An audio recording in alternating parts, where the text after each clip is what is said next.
Promotional consideration paid for by the following. Kona Ice. Kona Ice is a shaved ice truck that brings a one-of-a-kind tropical experience to you. Guests can flavor their own Kona Ice on our signature flavor wave, dance to our island music tunes, and enjoy a nutritious and delicious treat. Contact Jeremy and Marissa at 352-403-0515. Don't forget to follow them on Facebook, Instagram, and TikTok. Pat's Taps at Catfish Johnny's. Pat's Taps is Lake Penosofsky's newest tap room, offering 14 rotating craft beers on tap. We also offer bottled domestic beers, seltzers, ciders, and wine, as well as a variety of appetizers and pub. Our family-friendly tap room is a great place to come hang out and enjoy some one-of-a-kind craft beer. You can find us on Facebook, Instagram, or the Untapped app. Is the exterior of your home or business covered in dirt, mildew, or mold? Driveway or walkway stained? Pressure King can make your siding, deck, vents, and concrete look new again with no damage. Pressure King has cleaned the exterior of houses and businesses all over Sumter County area. Usually it takes less than a day and costs less than you would expect. Call AJ at 352-457-7209.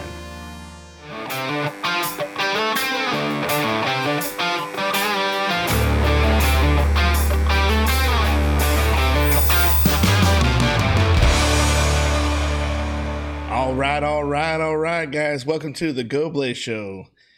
Today's guest is a special guest for us. He's a brother I never had from another mother.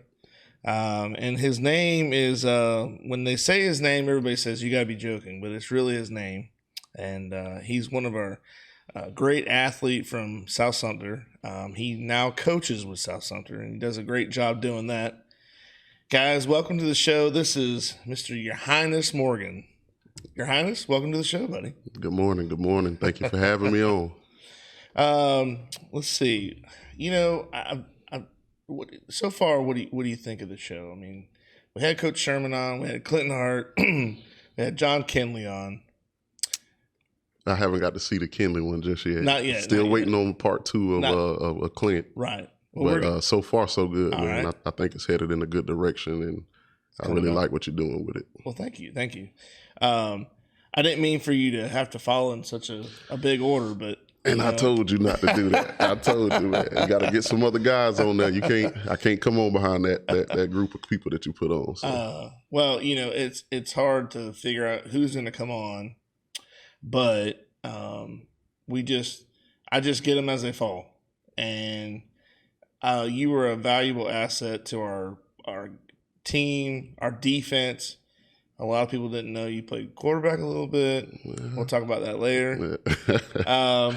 But I always like to start with, you know, since it's the beginning of the program of this show, I always like to start off with how you got started. So let's go back. I always say, let's go back. Let's take it back. We got to start somewhere. Yeah. And so just walk us through Yourhighness Morgan. Young Yourhighness Morgan, Webster, Florida. You know, Webster. So, you know, I mainly say I grew up on what they call the Shoe Factory Road. Right. That's where I got one of my early starts. It was on the Shoe Factory Road, and we moved a couple different places after that. But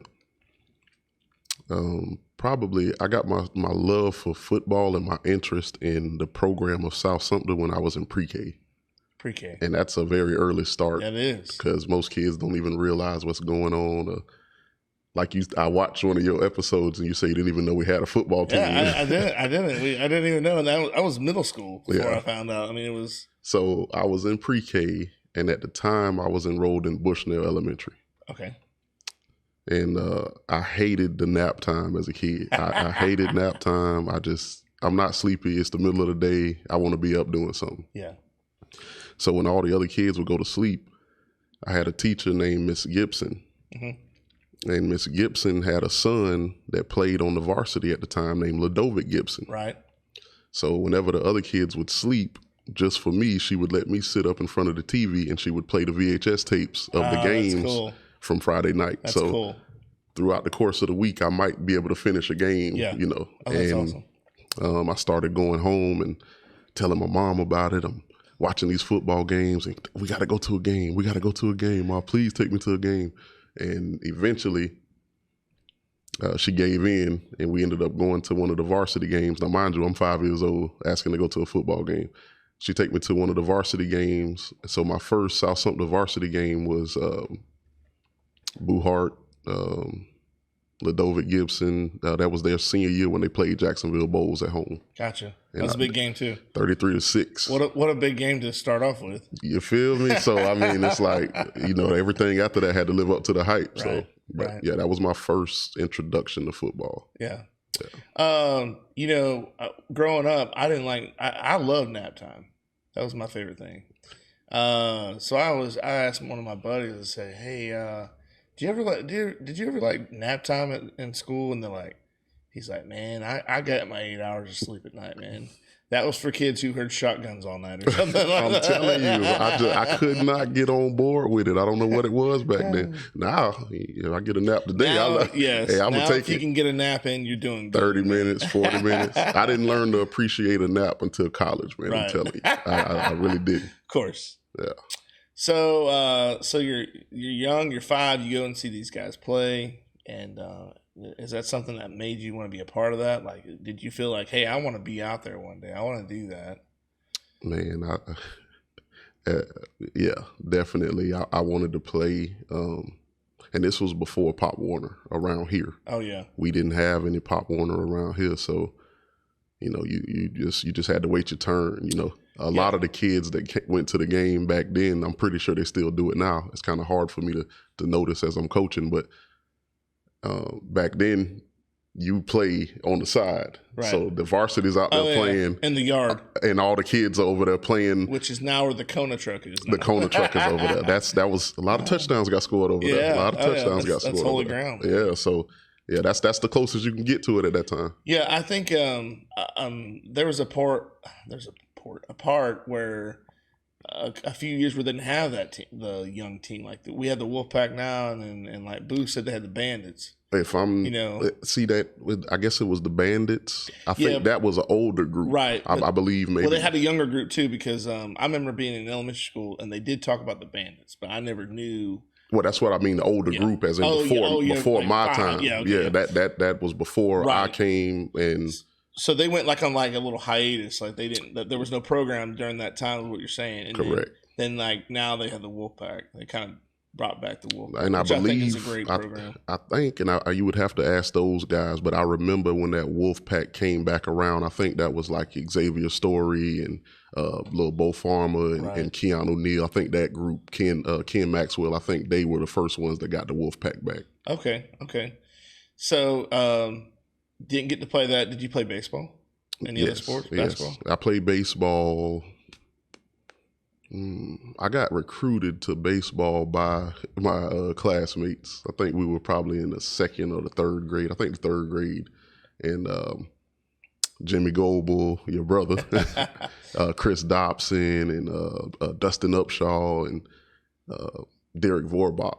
Right. They all asked me about playing baseball. So Derek's dad, Coach Vorbach, was a pastor out in Gant Lake at the time. Chuck Vorbach, yeah. He, I ended up playing for his team in Webster, the Cincinnati Reds at the time, and that was my first sport that I actually got to play in, was baseball. That's cool. Yeah. Now, did you like that a lot, or did you prefer the more contact sport? I didn't really know. I didn't understand baseball at all. Right. So, I'm just one of the faster kids in the class at the time, and had a pretty decent arm. So I go out there and I'm still learning the game. I'm real raw, and we young. We didn't really take it that serious. So. Just having fun. Having fun. And kids. I actually got to play in the All-Stars that year. And I remember we had a tournament up in Bellevue, and, it was fun and stuff, but we didn't really have like transportation back then. So I was catching rides and stuff like that. So I just ended up not playing after that. Right. So your younger years, no football. So you gotta... So maybe middle school? Gotta wait. So, of course, around here at the time, like I said, there was no Pop Warner. So your first time that you can play would be in middle school. Right. So, and I think like 6th grade, you can't even play. Right. They make you wait a year. Yeah. So if anything, you're lucky to be like a water boy and just be around the team and all the rest of that. So I had to wait like everybody else until 7th grade in order to try out for the football team. Right. And 7th grade comes around and I'm waiting. Let me take it back. Let me rewind even before that. Sure. In middle school, back then, we used to have these flag football tournaments. Okay. So the flag football tournament, it would be like first period if you had PE, and then second period if you had PE. The 2 periods each had a team that could qualify for the playoffs or the championship game. Right. So once you got to that point, you would end up playing each other. You had to get permission from your teachers and stuff that you could miss that period, and they come out and do that. So playing in the little flag football tournament, and then, like I said, then when you get to the 7th grade, then you can try out for the football team. Right. So tried out for the football team in middle school, and didn't make it. Oh no! Yeah, they had cuts, and then I didn't make the cut in middle school. I think it was Coach Kinley about that. Yeah, Coach Kinley. Yeah, Coach Kinley. Coach Kinley. It was disappointing. It was very disappointing, but I remember, I don't know where they posted it at. I remember the high school, Coach Sherman used to put it out in the courtyard. Right. Yeah, in the high school. The middle school, I don't remember. It might have been somewhere around the locker room area. Yeah, the gym lobby. Yeah, we go to the 2 days worth of tryouts, and then the 3rd day, everybody's back at the locker room looking at the list, and my friends are coming over, and hey, your name ain't on the list. Your name ain't on the list. Are you sure? Yeah. Must be a typo. Yeah. Talk to Coach Kinley when we get to 5th period. Go in 5th period, and Coach Kinley, I didn't see my name on the list. And, well, we didn't pick you. I'm like, oh, what happened? Well, you had a bad attitude and something you need to work on. I had a bad attitude. Okay. All right. So, it was a humbling moment. It was a humbling experience for me. Right. Not having really played any sport at the time, and then looking forward to playing so much, and then having to wait all that time and then get there and then not work out for you. Right. And it's like, man, I got to wait all the way till next year. So I ended up going to the games, and I had my friends, Mario Kurtz was my best friend at the time, and Tony Smith, T-Man, and Mark and Marcus, and I had all these guys on the team, so I still went to the games, as best I could. I still traveled to the games to show support to them, and, guess I was supposed to take another shot at it in 8th grade. Yeah. Try out again in 8th grade, but I didn't even do it. Well, I think you sometimes you have to go through that to, like you said, like a humbling experience, and I think it makes you a better person in the long run, where you have to, you want something really bad and it doesn't happen right away, and if I don't know if it did, you wouldn't take it as serious, or you're like, well, I'm entitled to that. You know what I mean? Like, it's like wanting something and you finally get it, and then you're like, yeah, it's all right. Definitely. Like a Christmas present. You're like, oh man, when you're a kid, I want this, and you get it, and you're like, it's not as cool as the commercial made it out to be. Exactly. So, yeah. You didn't really understand all that. But. No, I didn't. And I'm a firm believer in everything happens for a reason, and I believe everything happened the way it was supposed to happen. Right. And if I would have made that team at that point in time in my life, I might not have played again afterwards. Things might not have went the same way. I could have suffered an injury, anything. There's a lot of things that could have happened. So it was not meant for me to play that year in 7th grade. That's just the way I have to look at it. Absolutely. So growing up, did you have any heroes? You admire anybody that make you want to play football? Like, I asked Coach Kinley the same question. And he was more of a basketball guy. He said like Magic Johnson and, I was a Florida State Seminole fan growing up. Seminole fan. Yeah, so every Saturday that I could, I was watching the Seminoles. And at that point in time, I was born in 1990. Okay. So through the 90s, Florida State was the winningest college football program through the 90s. Right. If I'm not mistaken, I believe they only lost one conference game through the 90s. Right. So I was a Florida State fan. Specific players. I don't think I I really. remember they lost the Sugar Bowl in '96 too. By the way. Sugar Bowl '96. Yeah, that's so far back. I don't remember that. I can remember going to see South Sumter play, but There I was don't. a guy named Danny Warfel playing. Danny Warfel. That sounds familiar. I'm not sure if I know Danny. That's the best thing about sports. So you can just talk to each other, and that's the common ground. Common ground. So Florida State fan. But did you have anybody like in the professional league? Did you admire like at that time? You probably I don't know like still Lawrence Taylor or Reggie White or. Were you more of a defensive? Did you think of defensive wise guy, or were you want to be quarterback? Or I was not on defense. I wasn't a defensive minded person growing up. I think I don't know too many kids that truly are. Right. I think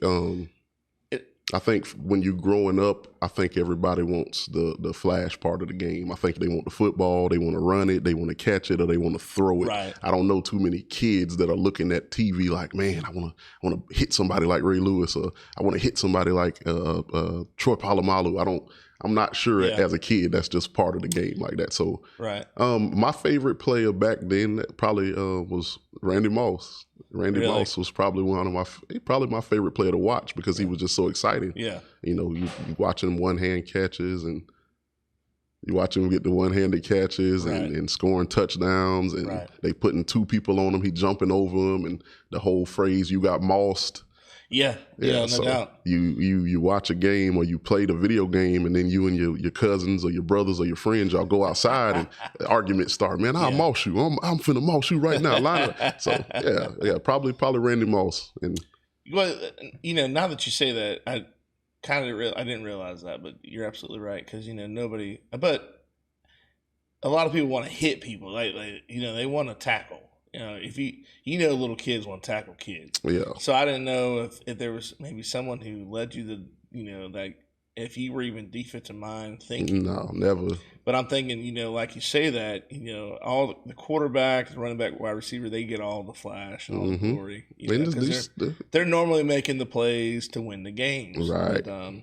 But see, I thought maybe you'd be like, there's always Deion Sanders, and everybody loved to be primetime. I mean, that was my brother he put a do-rag on, and he was high stepping in the yard. Yeah. But yeah, it's one of those things where I can see where you're talking about, like, it's not something kids would actually want to be. And one thing about Prime is there's like this misconception that he wasn't this great tackler. And he speaks on it now, like he may not have had all these big highlight tape hits, but he made his tackles when they came his way. Yeah. But at that time, like even for Prime, part of his flashiness was on those punt returns, man, and those interception returns. And again, that's scoring touchdowns. So, you know, yeah. Well, they say he also said the reason why he didn't make all those tackles or he didn't go as aggressively. So he was trying to say that he was trying to make that money. He didn't want to get hurt. Yeah. Which is ideal if you're, someone who can do that still, When you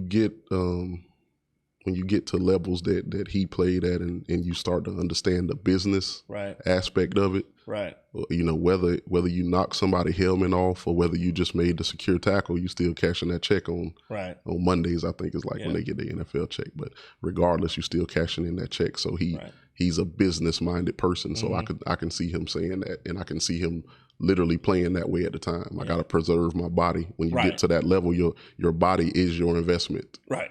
You have to take care of your body. That's your moneymaker. So yeah, that makes sense. So let's pause right here, and then we're going to go back to. I forgot to ask you this earlier, but how did your mother come up with the name Your Highness? Because a lot of people are probably wondering, is this guy's name really Your Highness? And yes, it is. It is. I hear that all the time. Yeah. How many times do you hear that all the time? Yeah. Once a day? At least. If I have to use a card or say anything like that, man, I'm probably I can see you at the bank signing your check or whatever. Yeah. And they're like, oh, really? Oh, Your Highness. One thing I started noticing early and I started looking forward to it was when I was in elementary school, middle school, whatever school I was in, whatever class I was in, I would sit there and I would watch the teacher. And they're going down the roll and they calling out the A, whatever A last name, and the B's, and they get to my name and there would be a pause.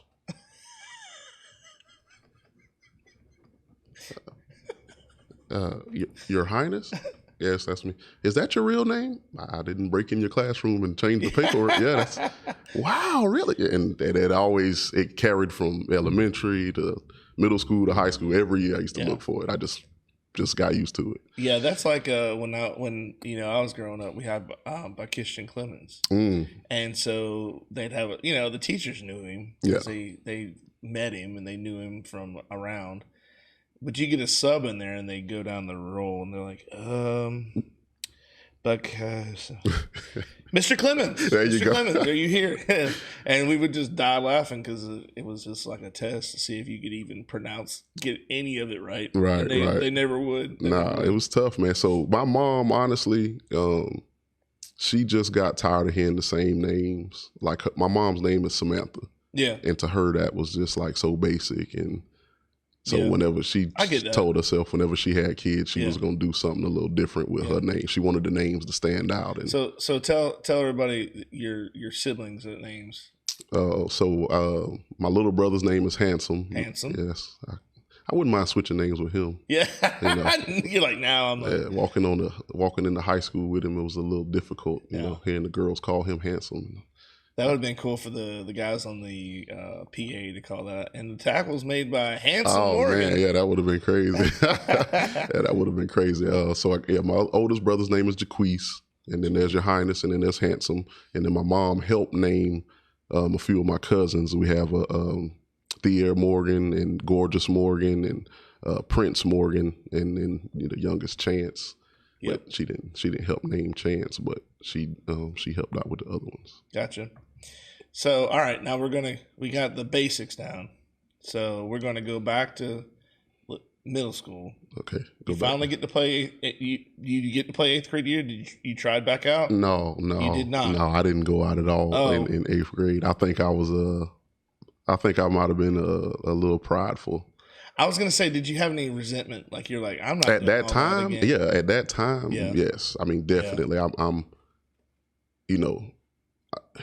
I'm growing up in Webster first of all, right? So, and then for me to get told that I didn't make the team because I have a bad attitude. I'm in the 7th grade. We about to be breaking into our teenage years. Yeah, I know some kids that's on the team that's doing stuff that they not supposed to be doing. Right.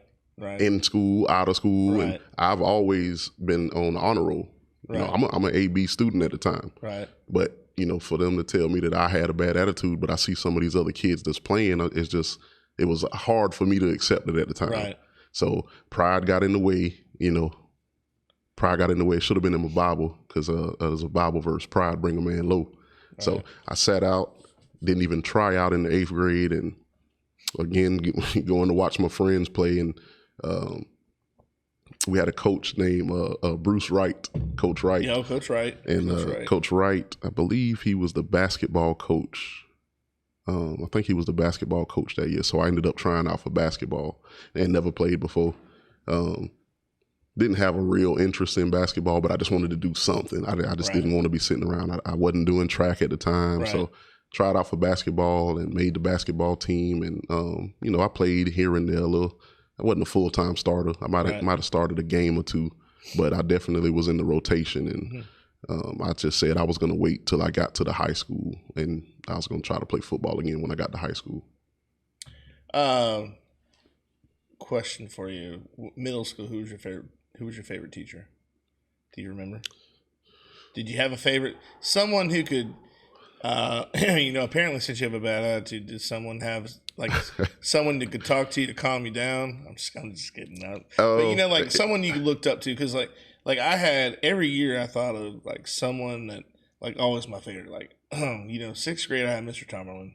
I was about to get Mr. T. Yeah. Great guy.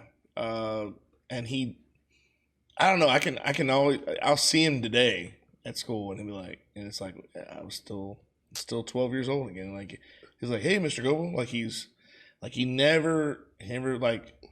I don't think he ages. No, because I got my mom and my aunts telling me that they were taught by Mr. Tomberlin. Oh yeah. I wouldn't say he was my favorite teacher per se, because it would be hard to narrow down the list. Right. I thought we had some great teachers. His class was one of my favorite subjects. Right. I love the Greek mythology, yes. so I enjoyed his class. There was never a time I didn't. He's not teaching that anymore. Did you know that? Did you see the pause?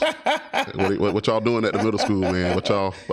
No, they switched it. He's teaching. I believe it's American history now, and then you learn American history first, and then you do the world history when you get older. Instead, they switched it because in 8th grade you learned about American history, and then so they switched it. But he changed it up. It's a big. No more Romans and Greek mythology and that's all that. Not, that should be against the law. But yeah, his class was. Sorry to bring you down. Yeah, man, that's his class was one of my favorite classes to go to. Coach Wright didn't really care. What did he teach? He had a computer class. Oh, okay. Yeah. I didn't really care for his class, but he was just a fun guy to be around, man. He was nice guy. He always putting you in your place and. He's just trying to teach us about being respectful young men and pull your pants up, and you do something you're not supposed to in his class. He'll give me 25 push-ups. And, either that or I could have sent you to the office. So and me and Coach Kinley, we still had a good relationship through PE, and we had a guy named Big Daddy and Miss Oxendine and Miss Hooten. Were at the middle school that time, and they had the Seminole Club. So those were those were two of my favorite teachers, and I joined the. Miss Oxendine had she's got a big cutout of Elvis in her class right now. It's been in there for a long time. I guess she's a big Elvis fan. Oh, okay, I didn't know that. And I went in there. I went in there to do something, and the lights were off, and that thing scared me to death. I thought there was somebody in the room with us. That's crazy. But yeah, I like to ask that because a lot of different people motivate different people, and it's funny that we both we always said Mr. Tomlin was one of those guys, but it seemed like there was a lot of people that would say things that we thought were like, man, that just ain't right, but it was the right thing to do. Like, it's not what we wanted to hear, but it was something that made us better, you know, because being at that age, it's like, we didn't want to listen, like we don't want to listen to our parents, we don't want to listen to our teachers, we want to rebel. Everybody think they got a better way, man. Right, and then you get older and you go, man, they were right. Yeah, the whole time. They were right the whole time, and it's like, man, when that switch clicks on, comes, it hits you so hard, it's like, man, they were absolutely right. Big old slap in the face. That's that reality check. Yeah, that's what it is. It's a reality check, man. So you didn't run track? No, I didn't do track in middle school. Gotcha. At coming out of elementary school, I thought I was pretty fast. Yeah. And then you get into middle school, you're in the 6th grade, and you got 8th graders and 7th graders much older than you, so they way faster than you. So I wasn't the fastest kid at that point in time, and like I said, we had some kids. We had some kids that was pretty fast, and I just wasn't really interested in it at the time, so I didn't even do track and field. Webster Elementary School field day. You remember field day? Webster Elementary School. What was some things you competed in? I know I did the one lap when you ran around the track. I know I did that, and my class was always happy to have me for tug of war. The sack race. I mean, they used to have me doing everything in the little field day. Man, let me tell you, back when I was at Webster, we had a PE coach named Joe Delatorre, Coach Delatorre, and he did it right, man. Like, he made it look like the Olympics. Like, it was like, the real deal. I mean, it was probably, at a young age, like anything remotely close to it looks like it's like more than it is. But like, what I'm saying? Now you're like, all right, that looks kind of cool. But when you're a kid, it's like you were blown away about how much time and effort they put into these things. But, yeah, man, they always had me in the shoe brigade or whatever it was, where you pile everybody's shoe in there. And you got to run in and find the shoe. Oh, man. The water brigade. Yeah, you took it back with that one. Oh, yeah. I was like, and just some of the things they came up with was you eat a cracker and you got to whistle. What is that? But, anyways, I got off track. Nah, man, those were some good times. I had to bring that up. I was like, Boo went to Webster, but I forgot to ask him when he was on here. But okay, so you move on We're going to move on to high school now. Moving on to high school. So moving on to high school, I remember 8th grade wrapped up, and John, Coach Kinley at the time, he pulled me aside. Yeah. And because everybody had the yearbook out. I think it's like the last day of school. Yeah. You know, when they get to that last week, everybody's signing yearbooks. And nobody's doing anything. He had signed my yearbook, and he put in it, please go out for football in high school. And he just pulled me aside, and we had that conversation. And so when I get to high school, I'm like, okay, go out for football again, 9th grade, JV. Yeah. At this time, due to the flag football games, the flag football tournaments in middle school, right, I'm leaning toward quarterback because I was the quarterback on my team. I led my team to the championship in the little flag football game. So, you know, I want to take a shot at the quarterback position. Right. And so I go on, I go out for JV, and it's not like middle school, because literally if you went out, you made the team. Right. So just everybody's on the team. So you didn't have to worry about that. I ain't got to worry about it. I'm on the team now. That hurdle is out the way. Yeah, I'm on the team. Woo, got that over with. Coach Howman was the head coach. Coach Howman. Yeah. He was the head coach of JV. We had Coach Helms. Coach Wright actually followed my class up. He loved us so much. He followed us from the middle school and came up with us. So we had Coach Helms, Coach Howman, Coach Wright, Coach Mann. I don't know his first name. I can't think of his first name right now, but Coach Mann. And so that was our JV squad. And made the team at quarterback, and had to compete against one of my good friends, Justin Smothers, to be the starting quarterback. Didn't beat him out. He obviously knew the plays from playing in middle school, and he was putting in a lot more work than I was at the time. Right. He trained with a guy named Coach Fields up out of Wildwood, and he won the starting spot, and we went undefeated that season. We went 7-0, mainly behind the legs of Tony Smith.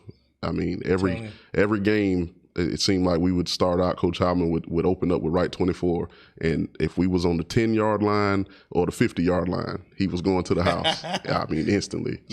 And T-Man was fast, super fast, lightning fast. I mean, you know, and he took pride in being fast. He wanted everybody to know he was fast. Right. So every time he got a chance to display it, he did it. So that was freshman year. Didn't play a lot, man. I JV at that time, we played both ways. Yeah. So I wasn't starting at quarterback, and I didn't really have an interest in playing defense. Right. So I'm really like, man, I'm just really finna focus on quarterback. So I probably shorted myself on the defensive side. Right. So I had, again, some of my friends playing in front of me, Marcus Stevens and Mario Kurtz, and you know, Jimmy Donahue. I'm gonna be encouraging for them, but I'm not really interested in playing no defense. Right. You know, at that time, I really want to get this quarterback thing down. Yeah. So I didn't play much. I didn't play a lot at all on JV. So you move up, play a little JV, you get 7-0. So 7-0. So we wrap up that JV season 7-0. Saw a couple of my teammates got moved up to varsity at the end. Obviously, I wasn't one of them. Didn't even play on JV. Marty Everett. Ricky Velasquez was in my class, and I don't think he ever touched JV field. I think Ricky came straight out of middle school and went straight to varsity. Wow. Joey Martinez, I'm pretty sure, went straight to varsity, never touched JV. Right. I know he didn't because Joey was like a 4-year starter on the offensive line.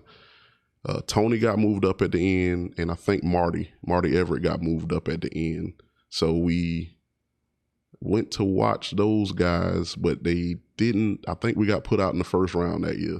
If I'm not mistaken, I think the varsity lost in the first round after an undefeated season. Actually, the JV and the varsity went undefeated. Right. They lost the first game in the playoffs to, I believe, Santa Fe. Okay. On a field goal, like 24-21 or something like that. So we got bounced right out, and then everybody started, getting ready for other sports and getting ready for that spring coming up.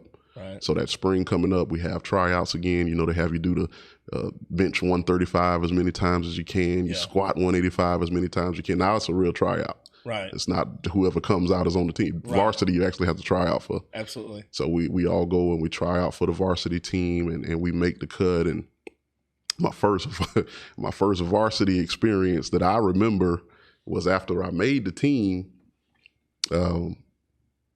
Coach Sherman, the way he used to do it, and I don't even remember from last year, but the way he used to do it, after you made the team, the seniors got the first pick of the numbers. Then the juniors would go next, and then the sophomores. So you got the bottom of the barrel. Whatever's left over, right? That's what the sophomores get. So I remember the upperclassmen going in, and then when we walked in, the jerseys would all be laid out across the stage. Right.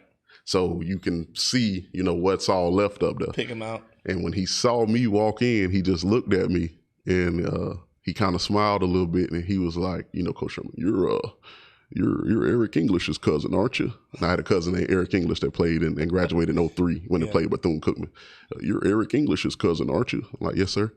He grabbed jersey number 99 that Eric wore, and here you go. I'm like, I didn't say I wanted his number just because. It's because I'm related. But I'm not finna disrespect this man because right. Sherman's somebody I looked up to a lot at that time. Absolutely. So I just took the number, and hey, I'm happy to be on the team. Happy to be in the number.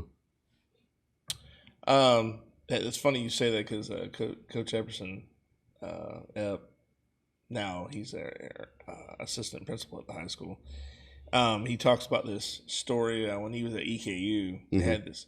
And he tells me this guy's name, their coach, all the time. And I cannot remember his name, but he ended up going to Purdue. He was a coach. Danny Hope. There you go. Okay, Danny Hope. Okay, so he's a coach at EKU, and the equipment guy gets sick on media day, so he's not there, and he goes to hand out the equipment, right? And this guy has no personality whatsoever. And he just was, I guess he was like a bulldog. He was just like, he'll just rip you one. So he's putting out the equipment, and he's like giving the shoes out, and he'll grab it and hand it to kids or players. And like, he didn't even look at the sizes. He was just handing stuff out. And then this guy, I don't know who it was, but this guy walks in and he goes, I'm a size 12. And he gave him a 9. And he just handed it to him and just stared at him. Yeah, because now you done made him mad. Like, he didn't know and he didn't care. And he just put him on. Yeah, don't insult me. I gave you that 9. You make it work. Yeah. So when you you get ready for the next year, you got your number now that you didn't really think you were gonna get. And so sophomore year, that's the year that we went to the state championship, right? Yeah. So on that season, as a sophomore tight end, I ended up being at tight end that season. I'm pretty sure they probably wanted to look at me to play defense. Right. Not interested in no defense. I'm not trying to play no. I don't know what it was, man. They gave you options, or you wanted to get options. I just, I just want the ball. I want to do something with the football. So they ended up playing me at tight end, and I played behind Dravius Rice for a while. He ended up with a knee injury, so I started a couple games. And the way they were doing it back then, we had 2 tight end packages. So at times, both of us would be on the field anyway. And we started out that year with a tough loss over at East Ridge. Back then we were 2A.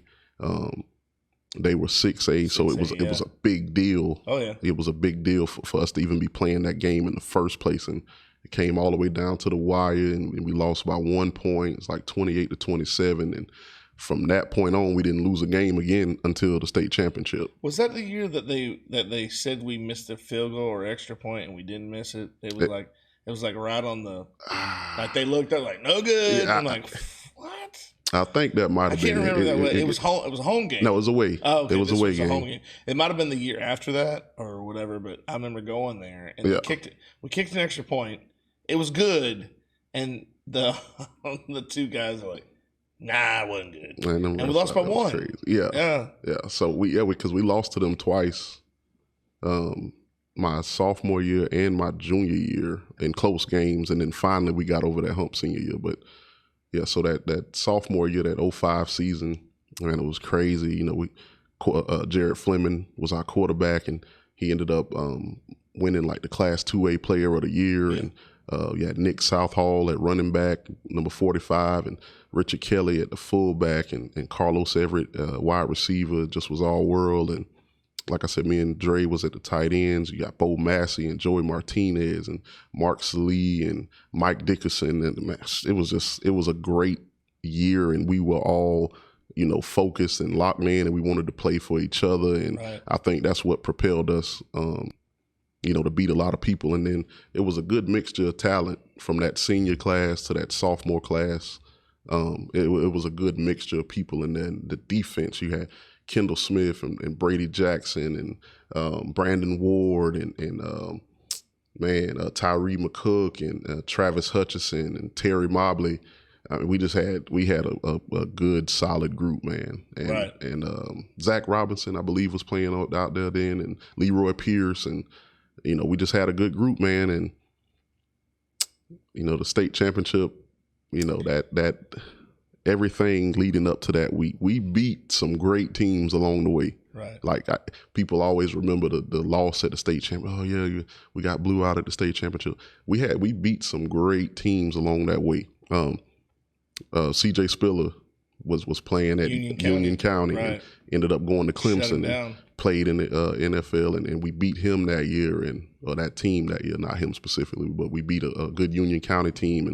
And Fort Meade was the last game of the regular season. That's right. They went to the 1A state championship that year, and we beat them here at home. I'll never forget, that was the loudest game that I recall playing in.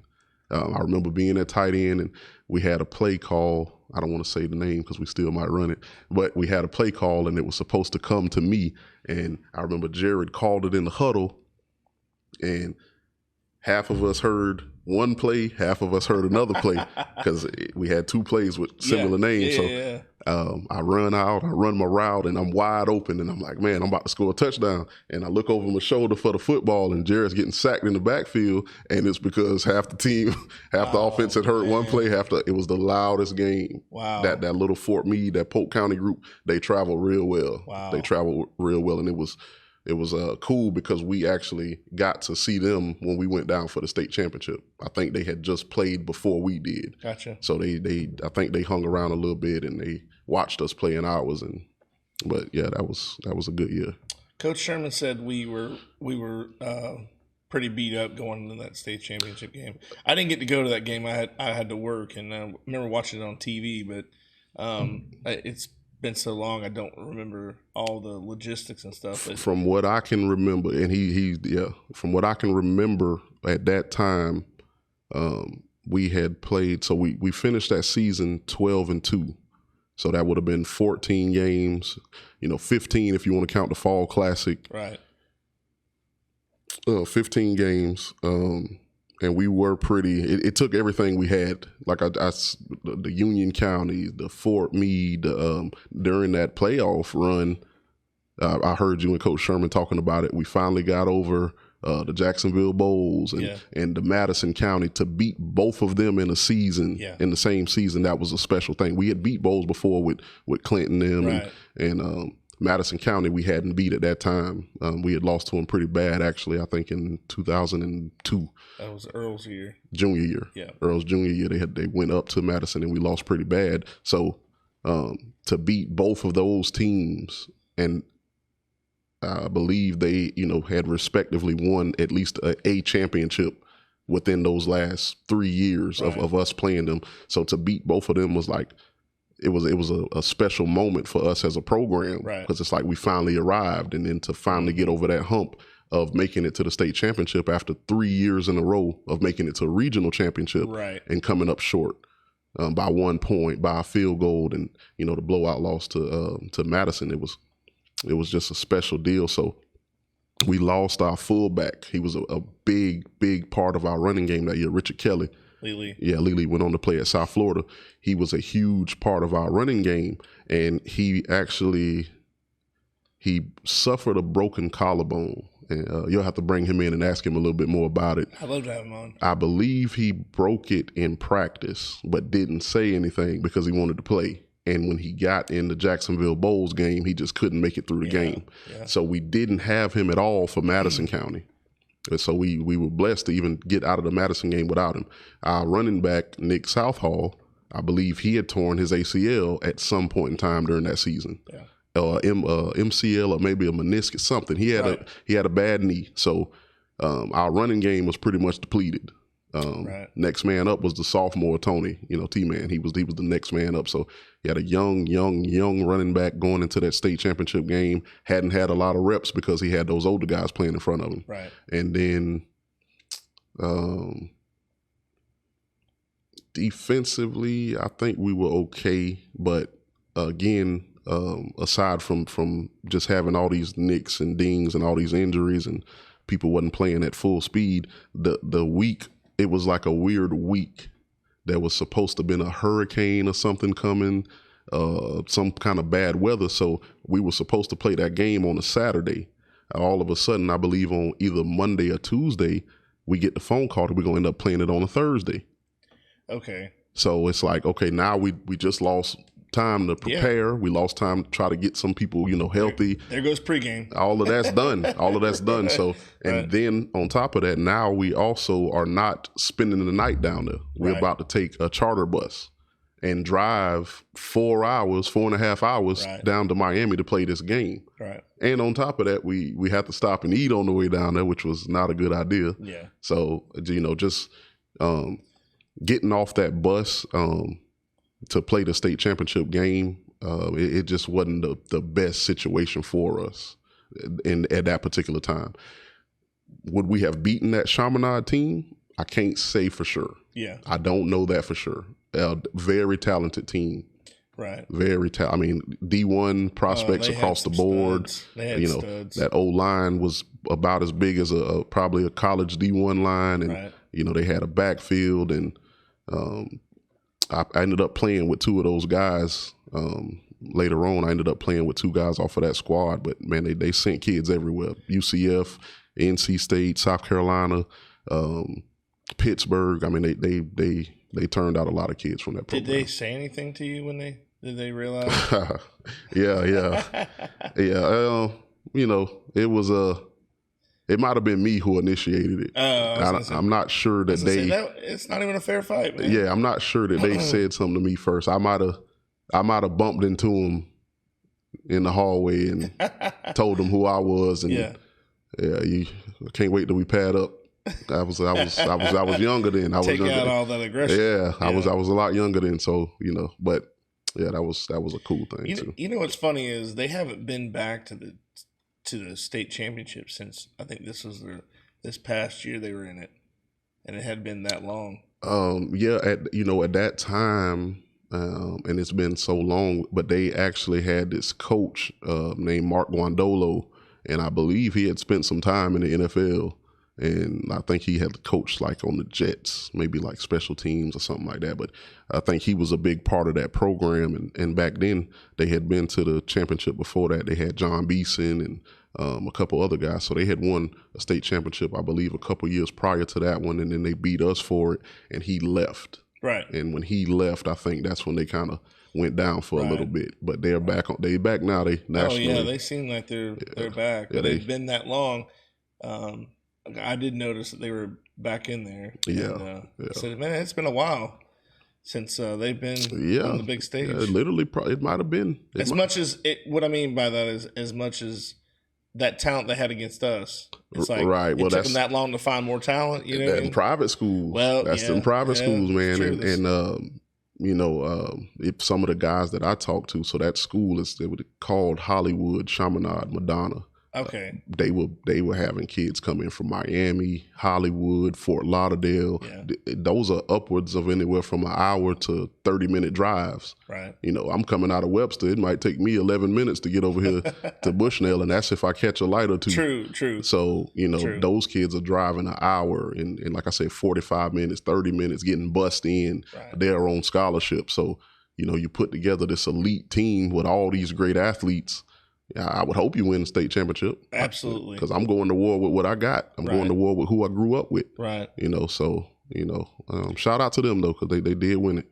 Promotional consideration paid for by the following. Catfish Johnny's Restaurant, serving the Lake Pennsauken and surrounding areas since 1990. For the last 33 years, we have strived to serve great food at great prices and a friendly, casual atmosphere. If seafood isn't your thing, our burgers or wings are the best around. We have daily specials too. Check us out on Facebook or Instagram for more information. Central Screen Services LLC, in collaboration with Mask & Sons Incorporated. All screen services are available. We offer a variety of colors, durability, and sizes for all your screening needs.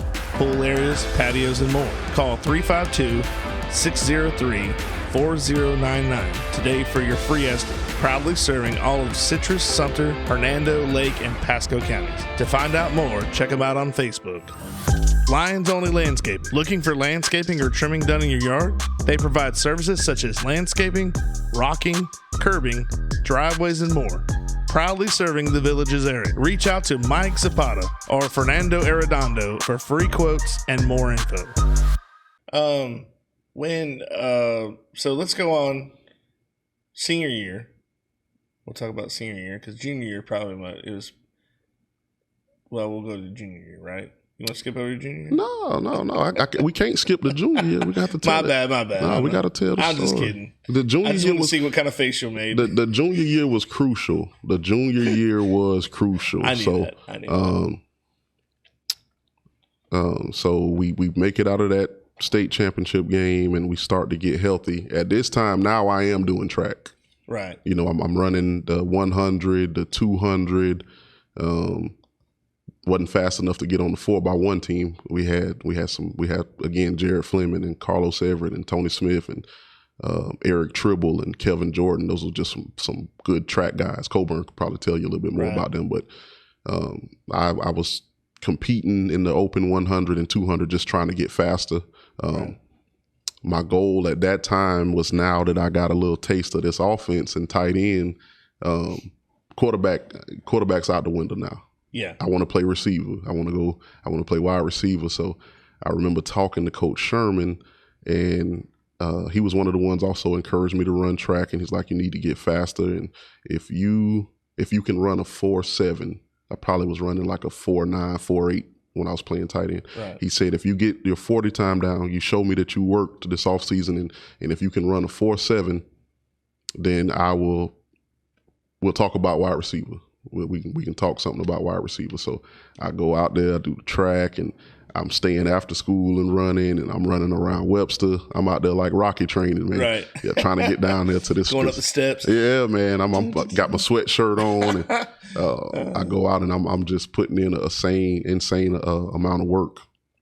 And we have the tryouts and go to tryout, and I run a 4.6. Oh wow! Forget the 4.7. I done got down to a 4.6. Yeah, you got it to 4.6. So here come my wide receiver debut. I'm about to make my wide receiver debut because he told me if I can get down to 4.7 and I run it for. So had a tryout, finish up with tryouts, get to the courtyard in school, and go up there, and everybody's looking at the list to see who made the team, and scroll down. I see that 99. He still already got my jersey. Again, he got me a 99 again. He knew. And next to it says defensive end. I'm like, what? I don't even know if I went to class. I think I went straight to Sherman's office. I marched straight up there to his office. What's going on? YH, come in, close the door. Yeah, we got to talk. We got to talk. You told me if I got to a 4.7 that I could play wide receiver. Why you put me at defensive end? And he just was like, well, we didn't know that you would come back this big and this fast, and we really think that you can contribute on defense. Yeah. You're like, I don't want to contribute on defense, Coach. I want to play wide receiver. You're like, trust me, I've been doing this a long time. Yeah. I've been doing this a long time. I think you really need to give a shot at this. So I ain't trying to do this, man. I'm upset now. I'm like, man, I need to go somewhere else. They're not listening over here, man. Is there a school I could transfer to so I could play? I got to go play wide receiver. Go home, talk to my mama. You ain't going to no other school. Where you gonna go at? You don't got no car, you don't drive, how you gonna get there? You finna go right back up there, you gonna play for Coach Sherman. Yes, ma'am. So What mama says goes. That's it. I mean, she got the final say so, even to this day. So I go back out there and we get started with practice, and Kendall Smith, he was playing the wheel linebacker at that time, and he noticed that I was kind of struggling a little bit defensively. Like I'm fast, I got that part down, and I'm bigger but he was just like, man, you just got to let loose. Like, stop being so timid and don't worry about it. Like, just stop thinking and just play. Right. And so I ended up playing defensive end that season, and I think we finished that season like 2-10, and no, we had lost to East Ridge again to open the season, went undefeated all the way up until the Jacksonville Bowls game, and we went to Bowls. Funny, I don't think we've ever won at Bowls.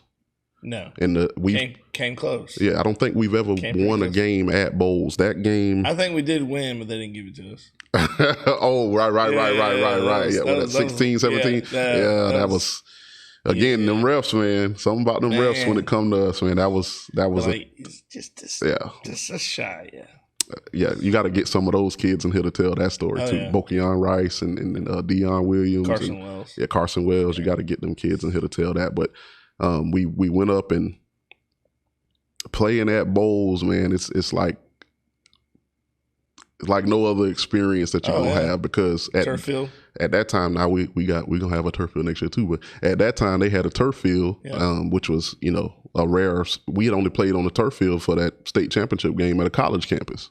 So when you go out there, you got the turf field, and you cross over, and you got the St. Johns River blowing that cold air on you because it's in November. Yeah, and you got the cold air up there, and then they had the back of the baseball dugout is facing the football field. And on the back of it, though, they had all of the football state championships wrote on there. So you see like championship of 92, champions from 93, champions of 96, 97, champion 02. It's like, wow. Yeah, these guys mesmerizing. These guys know how to do it. Yeah, and so I'm looking at some of our players, and I'm like, man, I don't think this finna go good, man. Hey, y'all got to wake up. Y'all pick it up. And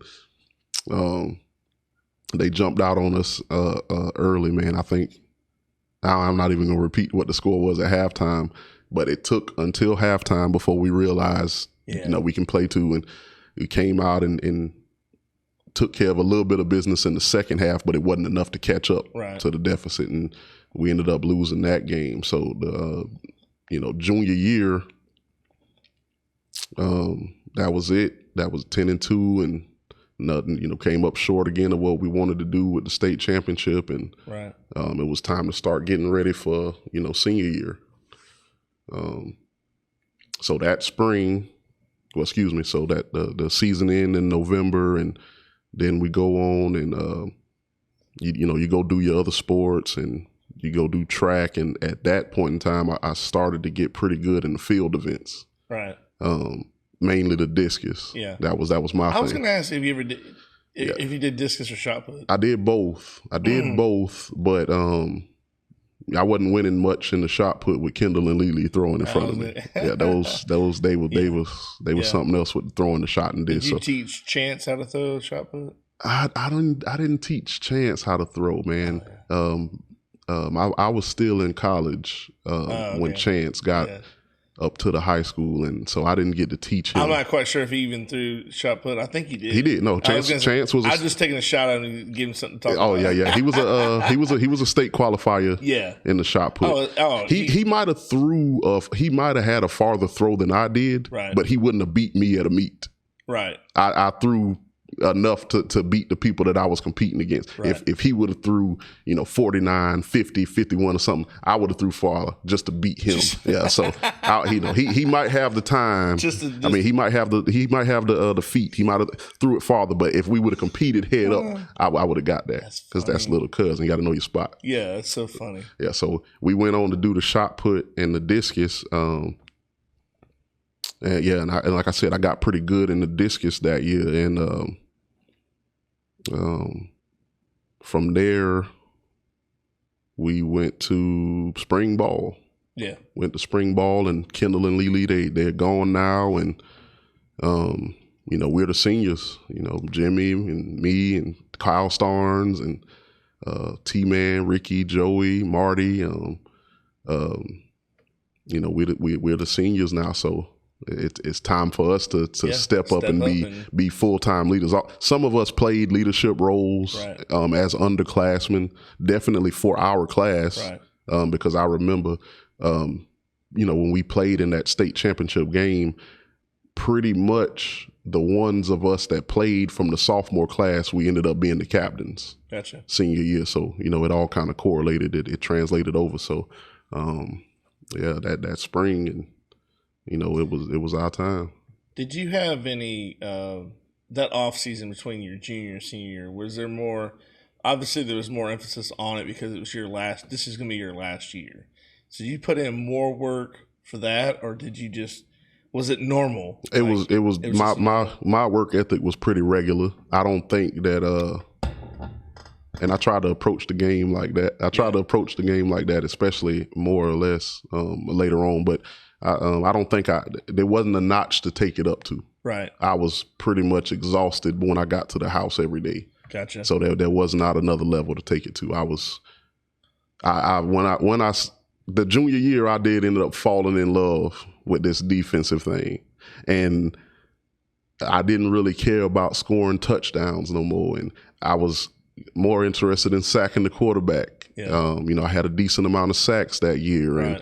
And interception, that's how I'm going to get the ball, and stripping the ball and recovering fumbles. And I believe you filmed probably my best game that year. It was either the Jacksonville Bowls loss, or we had a big game. We won the district championship in the Citrus Bowl. We played against Jones. That game was awesome. I had a pretty decent hit on the kickoff that night, and because of the stadium that we played in, it was kind of loud and echoed, and I kind of fell in love with that feeling, like the crowd, let me get the crowd involved. Oh, yeah. I'm going to get the crowd involved by hitting people. And so that kind of sparked the fuel for me to fall in love with playing defense.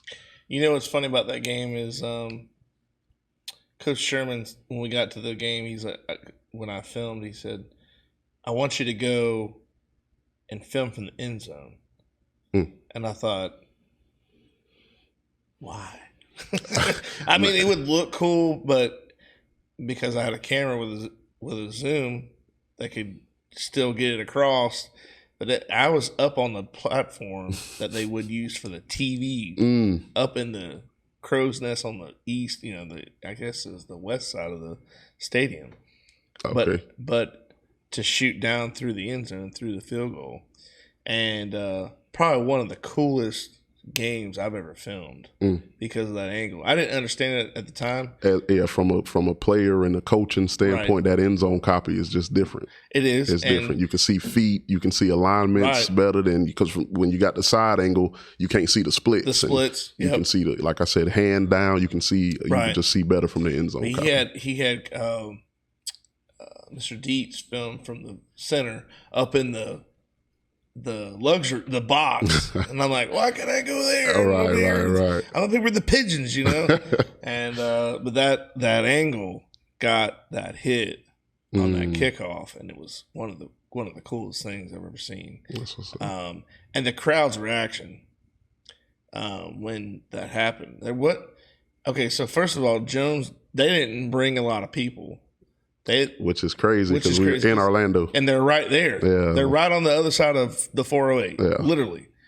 But they didn't bring a lot of people, or people didn't come to the games. And so we brought our crowd, but you're in the Citrus Bowl. Right. Which is you're not going to fill that lower bowl at all. I mean, the state champions are there, and they were there, and they didn't even fill the lower bowl. You know what I mean? Like you get a couple thousand people in there. That's not enough people. So just that little bit of crowd, when that happened, just the reaction from way up there, I was like, oh man, like I can't imagine being on the field when it happened, but being up that high, I could hear it. And I've got the 408 behind me, cars, and it was crazy. Yeah. But that one of the coolest games I ever got to film. I learned something in that game, and it was sad, and all the kids and the coaches, If they watch this, they'll understand what I'm talking about. But I learned something. So what's the number one rule at South Sumter? Focus on the next play. Focus on the next play. For the longest, in my mind, it only pertained to bad plays. Right. So if you have a bad play, you can focus on the next play. Right. I learned the good plays too.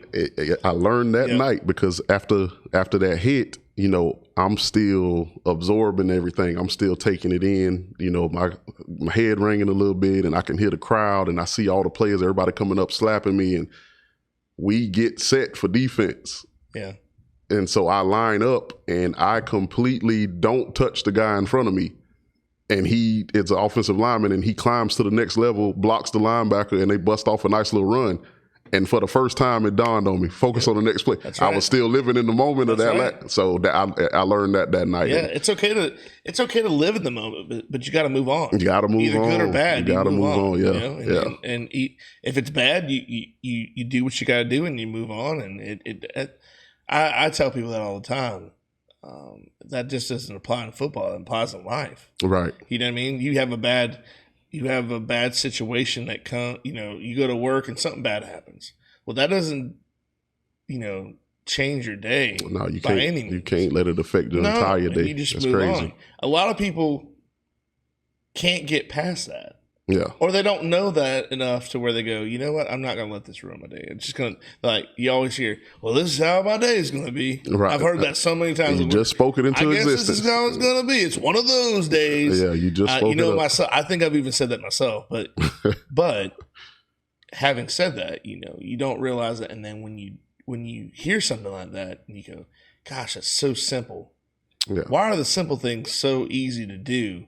We don't do them. Nah, I don't know why, man. I think we like difficulty, man. I know. We try to make it so hard. Yeah. We make it so hard on ourselves. But so senior year, you guys are rocking. This defense is great.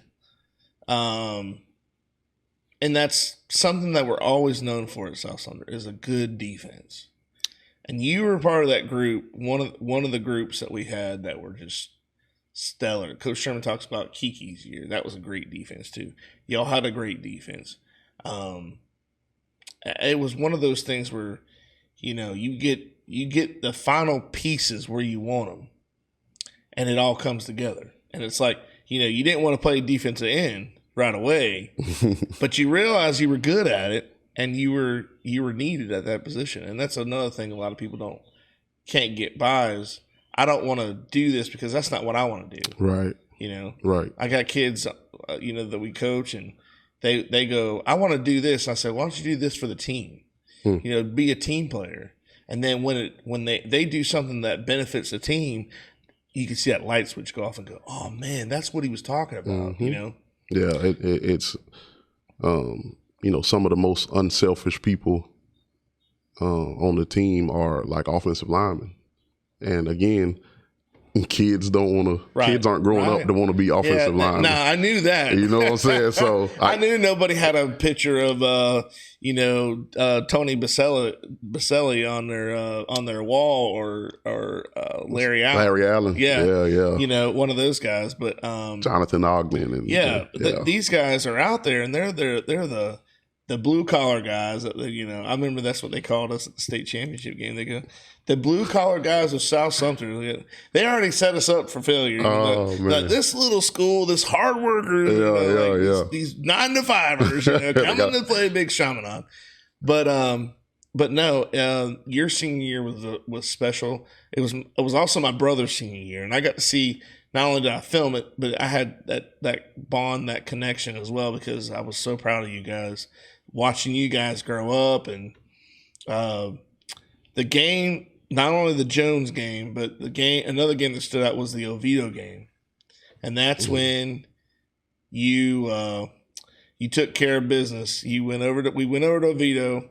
We go up 14 nothing. And you come on a blitz, just free as the wind, and you light up Blake Bortles, and it is one of the coolest things I have ever seen. And I love making little clips and highlights of it.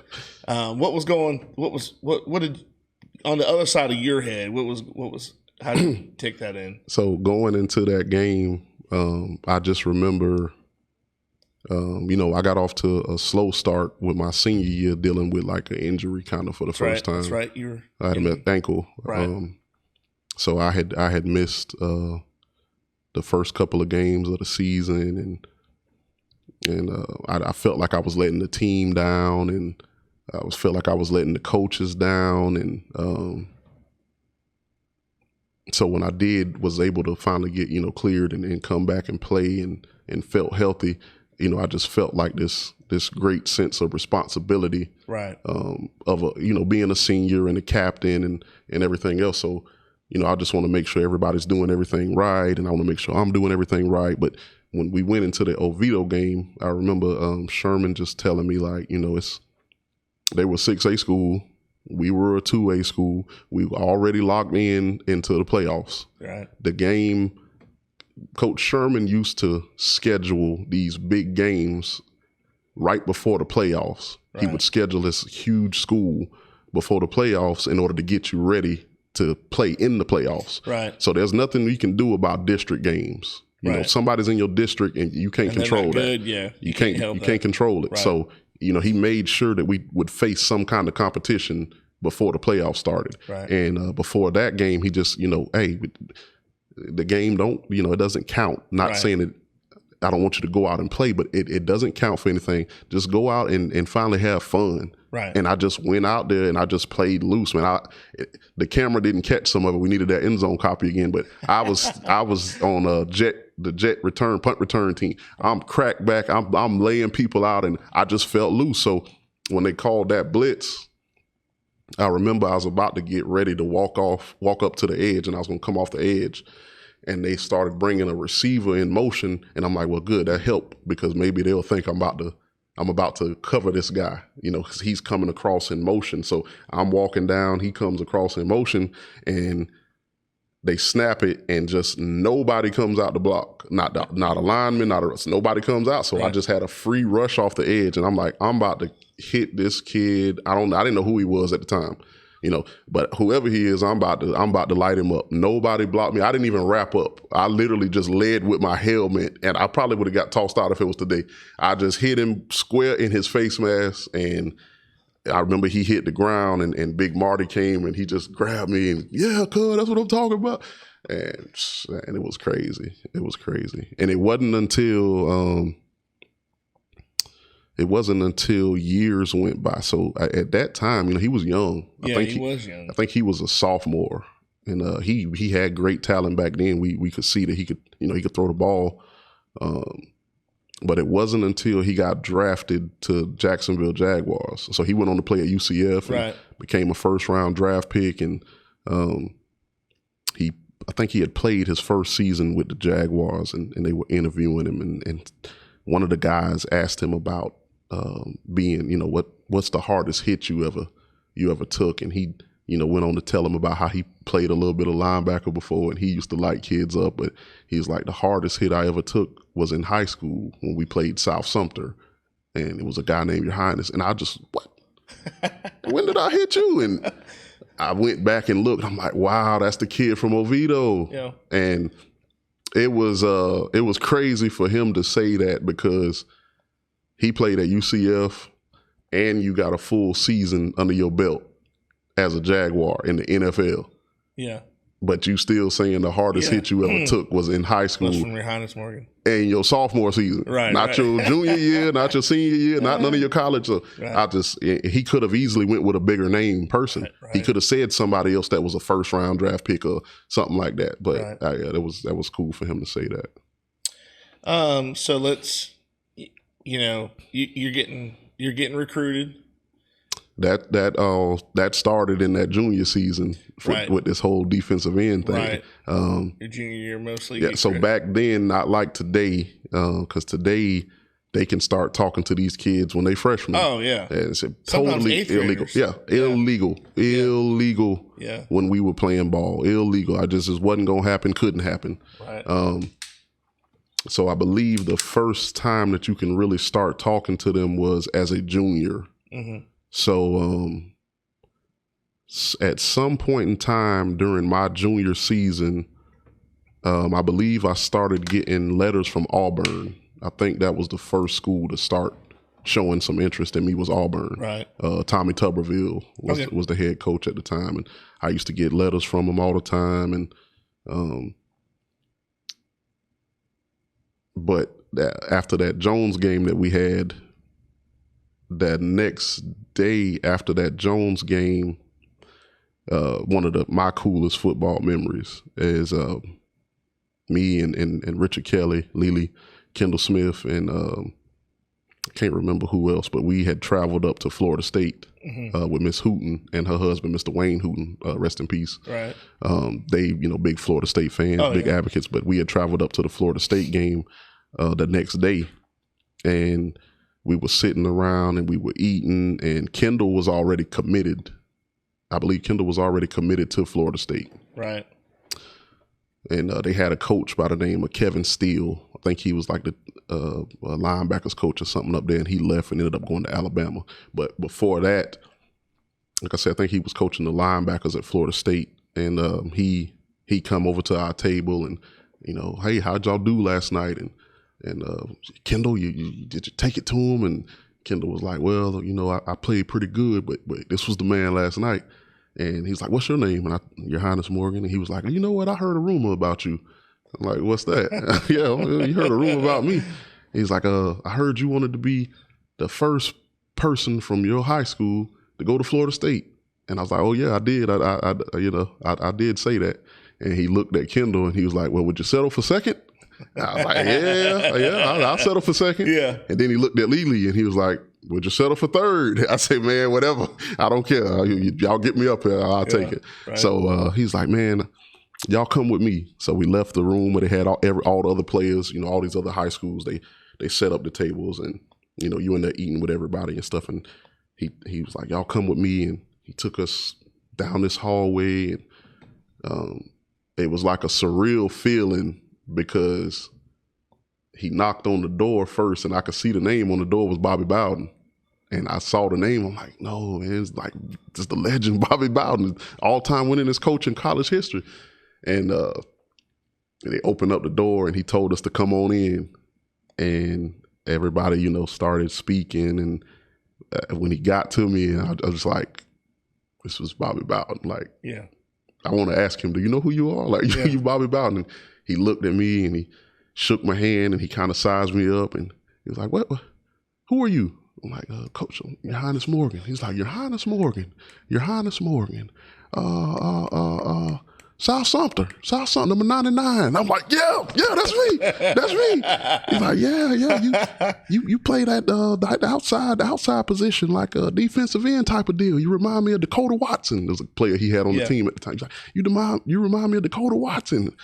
From then on, I'm like, I got to keep working, man. I got to keep working. So that is cool. That is very cool. That junior year, once it wrapped up, you're good.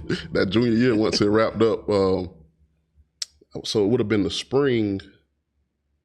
It would have been the spring going into senior year.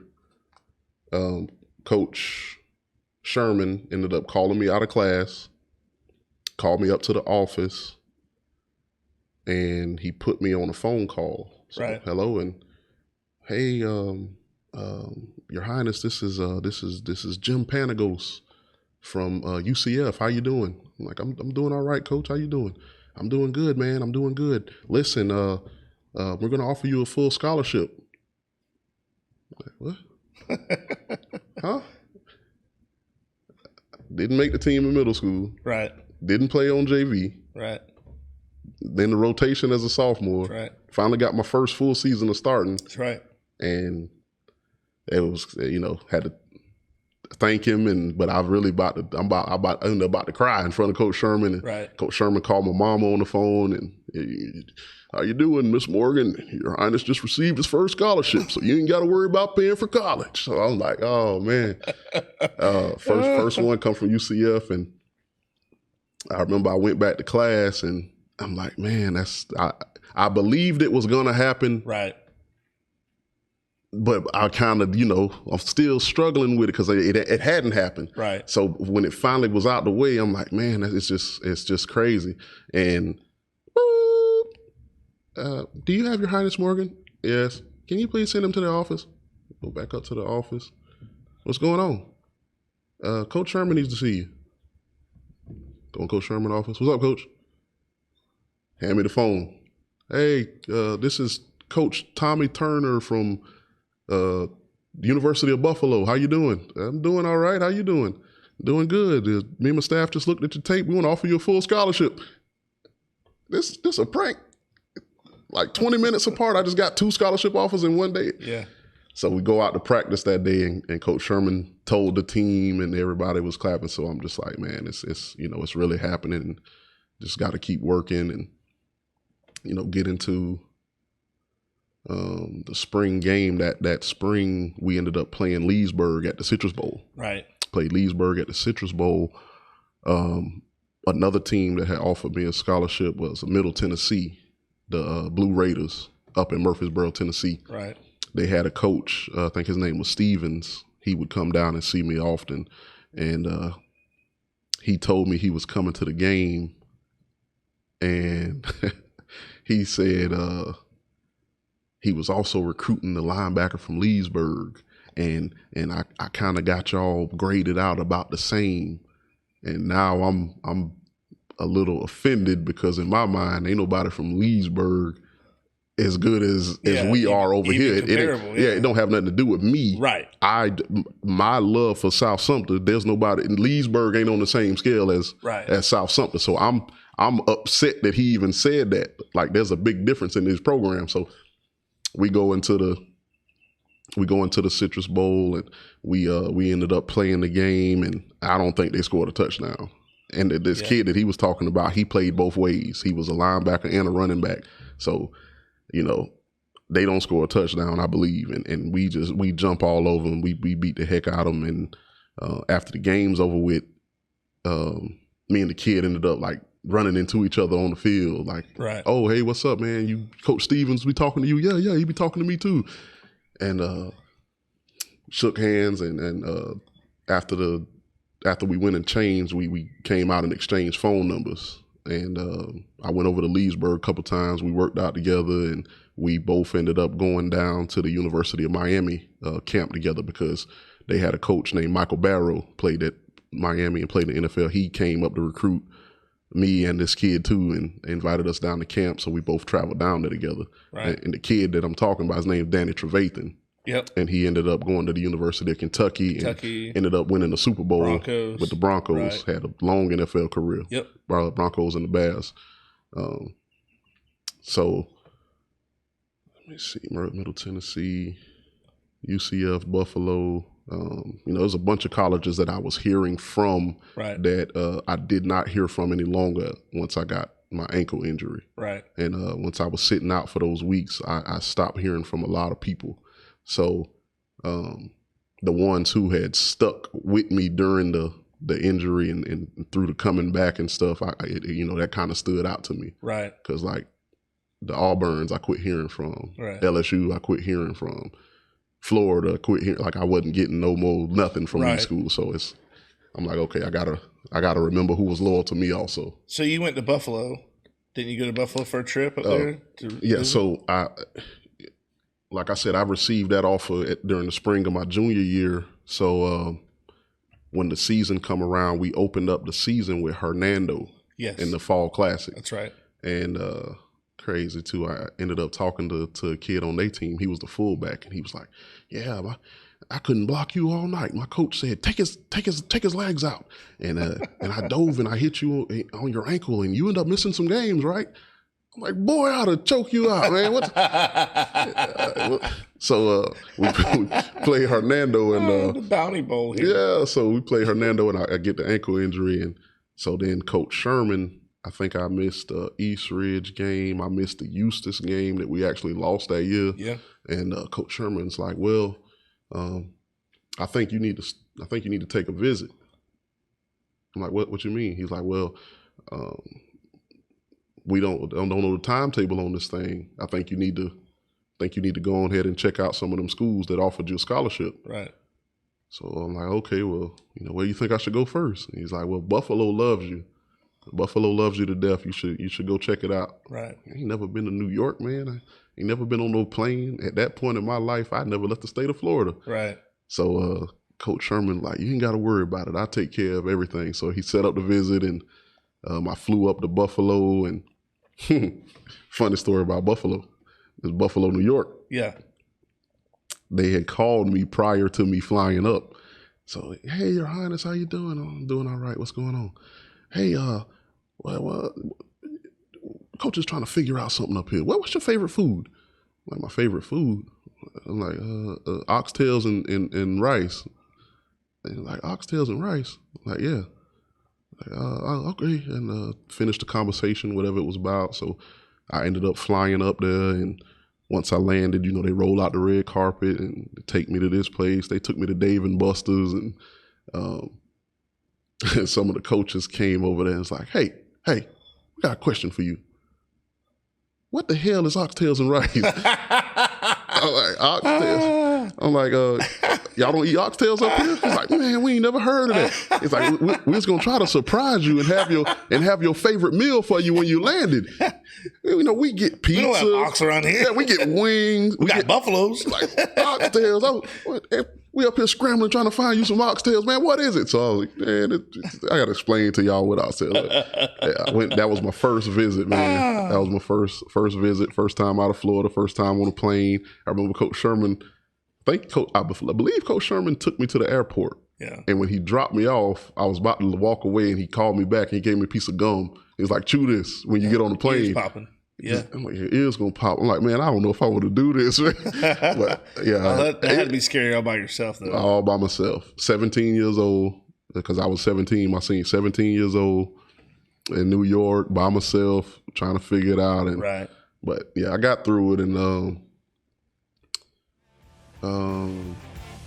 gotta rewind. Yeah.